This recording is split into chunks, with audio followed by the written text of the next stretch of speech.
Bonjour tout le monde, c'est Sasa11 et aujourd'hui on se retrouve avec une vidéo présentation de Sojo partie 2. C'est parti!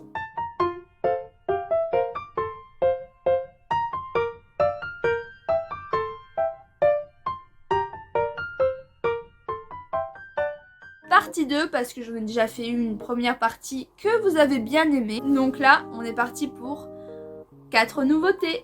Allez, go! En premier, ce sera Kamikaze Keto Jeanne d'Arc. J'aime tellement l'animé. Il faut savoir que le manga, je ne l'ai pas lu. Malheur à moi. C'était en 7 tomes et c'est fini. Donc clairement, ça vient de chez déjà d'abord Gléma. L'animé était juste trop bien. J'aime trop Marron. Elle est trop mignonne. J'ai vraiment beaucoup apprécié le manga. Après, je l'ai acheté, plutôt l'animé. Je l'ai acheté en manga parce que c'est une mangaka que j'adore, c'est Arina Tanemura. J'aime trop, elle a fait Princesse Sakura, elle a fait Lovely Day, elle a fait Alliance Cross, elle en a fait tellement de mangas que je surkiffe. Donc pour raconter un petit peu l'histoire, donc on va suivre Marron, qui est une jeune lycéenne qui va se retrouver avec un nouveau pouvoir, celui de Jeanne d'Arc. Elle va pouvoir se transformer et toutes les nuits, elle va aller libérer les mauvais esprits qui sont possédés dans des œuvres, dans des tableaux, dans des sculptures, plein d'objets d'art, on va dire, qui peuvent être possédés. Et du coup, on va suivre un petit peu l'idée et elle va se faire... en fait, c'est un peu une voleuse aux yeux de la loi. Et la police n'arrête pas d'essayer de la capturer. Donc ça, c'est un petit peu drôle. Et du coup, à un moment, elle va rencontrer un garçon, un nouveau garçon, mais bien sûr, il n'est pas le nom, je me souviens plus du nom, qui va rentrer au lycée. Et comme par hasard, à ce moment-là, il va voir un nouveau voleur qui s'appelle Simbad, qui va apparaître aussi au même moment. Coïncidence, on ne sait pas. Du coup, ça va être un peu mouvementé pour elle et on va suivre un peu ses aventures. Et franchement, c'est vraiment pas mal. Les dessins. J'aime tellement cet animé pour les graphismes et tout. Et là, les voir en dessin, c'est juste trop beau. Il faut que je les lise pour savoir si c'est la même fin, s'il y a des choses qui changent ou pas selon le manga et l'animé. Mais franchement, j'aime trop. Regardez-moi ça, la jaquette est juste magnifique. J'aime tellement. En plus, les tomes sont pas gros, donc ça me prendrait pas longtemps à tout lire. En 2, on a Full Moon qui est composé de 7 tomes aussi. Et c'est la même mangaka, toujours. Donc c'est toujours Arima Tanemura.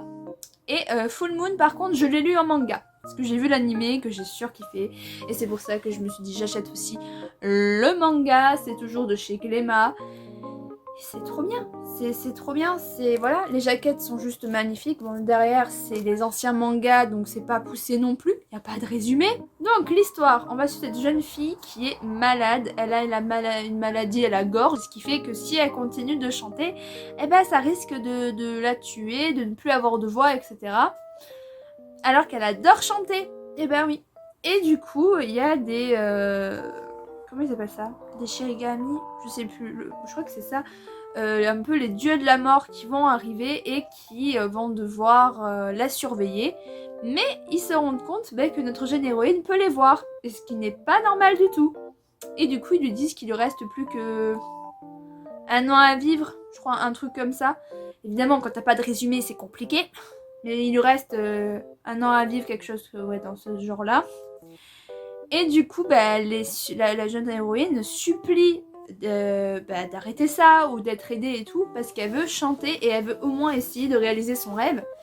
Et on a un des deux dieux de la mort, un garçon qui est très gentil, qui va la transformer en une jeune adulte qui n'a plus de maladie, qui n'a plus rien pour pouvoir chanter.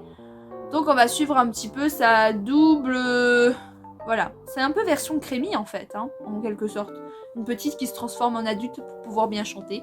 C'est un peu pareil, juste là qu'elle a une maladie. Donc on va suivre un peu tout ça. Et c'est une histoire très mignonne. C'est un studio comme on aime, bien romantique, bien chou. Et voilà, franchement j'ai beaucoup aimé. Le manga a une fin totalement différente de l'animé. J'aime plus la fin du manga que de l'animé. Mais sinon, ce qui est bien dans l'animé, c'est qu'on entend les chansons. Là, on peut pas les entendre, on les imagine dans la tête, mais c'est pas pareil.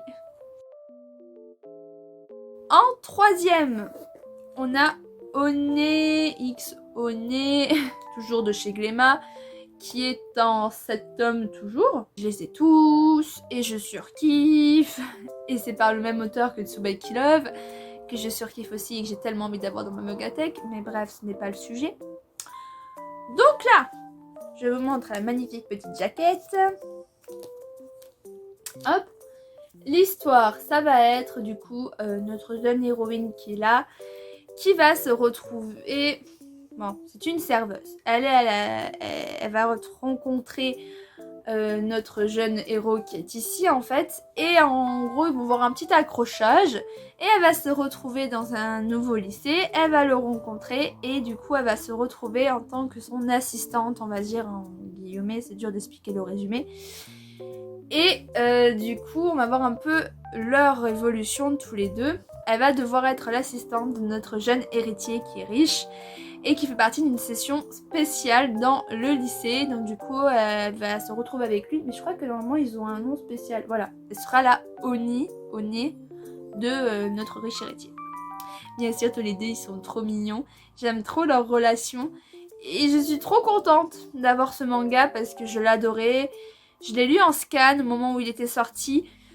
J'ai vu, il y avait un OAV dessus. 2 OAV, je crois, un truc comme ça. Et c'était super bien. Et du coup, bah, j'ai eu envie d'acheter le manga. J'ai réussi à l'avoir et je suis super contente.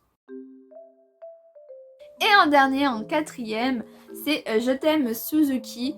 Donc de Go Ikewamada, qui vient de chez Kurokawa. Et c'est en 18 tomes. Ça prend beaucoup de place. Je vais pas me cacher là-dessus. Par contre, c'est un des premiers que j'ai eu dans ma Mangatech, que j'ai suivi, que j'ai acheté chaque mois, tous les 2 mois. Et je peux te dire, c'était long. 18 tomes, c'était très très long à suivre. Franchement, c'est dur. Donc, ça fait très longtemps que je n'ai pas lu ce manga, donc je vais lire le résumé qui est derrière. C'est plus simple. 2 garçons et 2 filles qui gagnera le cœur de l'autre. C'est le jour de la rentrée au collège pour Hikaru Suzuki et son ami d'enfance Shishiro. Hikaru n'est pas encore arrivé en classe qui prend la défense d'une nouvelle élève, Sayaka. D'une timidité extrême, la jeune fille cache un secret inattendu. Passionnée de comédie, elle change du tout au tout dès qu'elle monte sur les planches. Dans le même temps, un autre élève dont le nom est aussi Suzuki se fait remarquer par son comportement odieux. Donc, en gros, on va suivre la relation entre les deux ici.